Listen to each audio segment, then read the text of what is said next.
You have almost certainly taken a personality test. 4 letters, a type, a little label you got to feel seen by. What almost nobody tells you is that the whole system grew out of something I wrote in 1921 and that I did not write it to hand you a comfortable identity. I wrote it, in part, as a warning about how the same trait that makes you effective is quietly crippling you somewhere else. So let me give you the original before the marketing got to it. It's more useful and considerably less flattering than the version you've met. I started with the most basic division I could find in human beings, one so obvious that once you see it, you can't unsee it.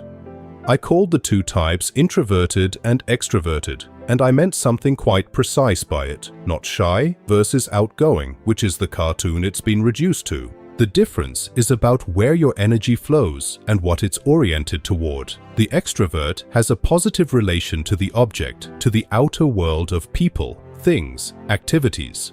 The object can never have enough value for him. His attention is constantly pulled outward, oriented by what's out there, and he affirms its importance almost automatically. The introvert does the opposite. His attitude is abstracting. At bottom, he's always trying to withdraw his energy from the object, as if to keep the outer world from gaining power over him. One is warmed by contact with the world and drained by too much solitude.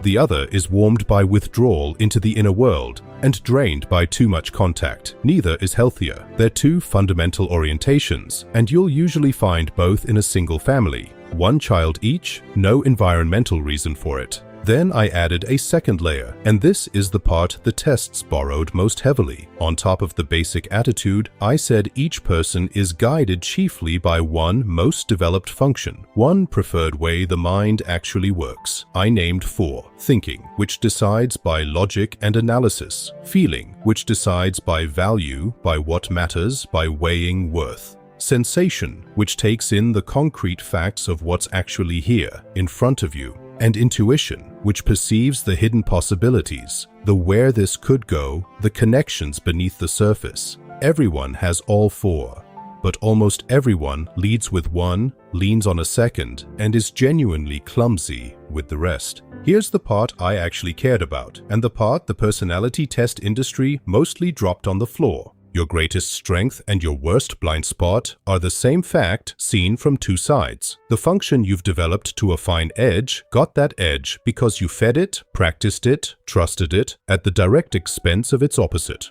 The brilliant thinker, the man who can dissect any argument, is very often correspondingly primitive in feeling, clumsy and childish about matters of value and human worth, precisely because he spent his whole life in the thinking function and left feeling undeveloped in the dark. The person with exquisite feeling, who reads a room perfectly and knows what matters, frequently can't reason their way cleanly through a cold, logical problem to save their life. This isn't a character flaw layered on top of the type. It's built into the structure. To specialize a function is to starve its opposite.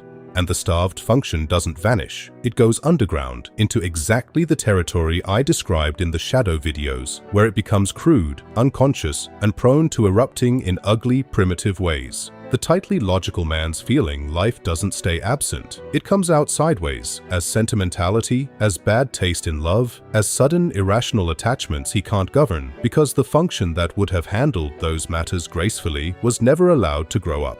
Your inferior function is your shadow, wearing the clothes of a mental style.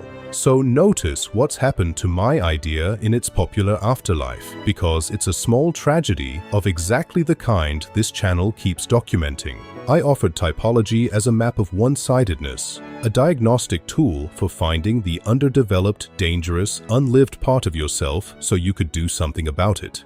It got turned into a badge. I'm an introvert, that's just how I am. I'm a thinker, I don't do feelings.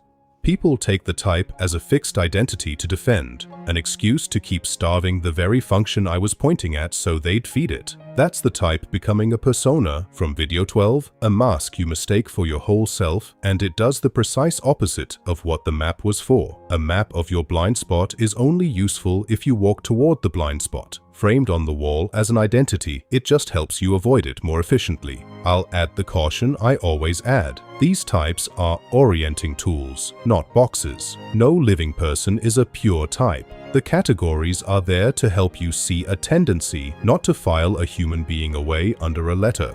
The moment the map hardens into a cage, throw it out.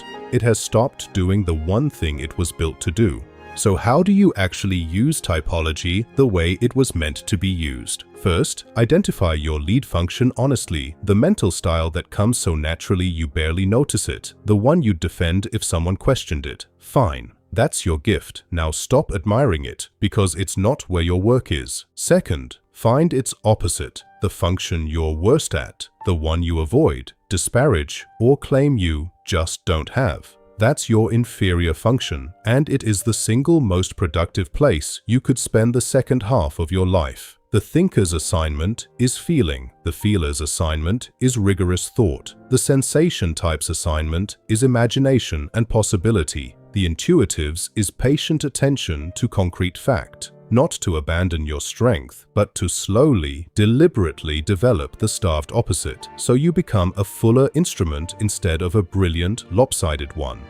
Third, watch your eruptions. When you behave in a way that embarrasses you, crude, childish, disproportionate, ask which neglected function just broke loose. That undignified outburst is your inferior function announcing that it exists and demands to be lived. It's not a lapse from your type. It's the map showing you exactly where to go. The 4 letters you got from a quiz were never meant to tell you who you are. They were meant to show you the quarter of yourself you've been avoiding. Same map, opposite instruction. Your type is not a home to settle into.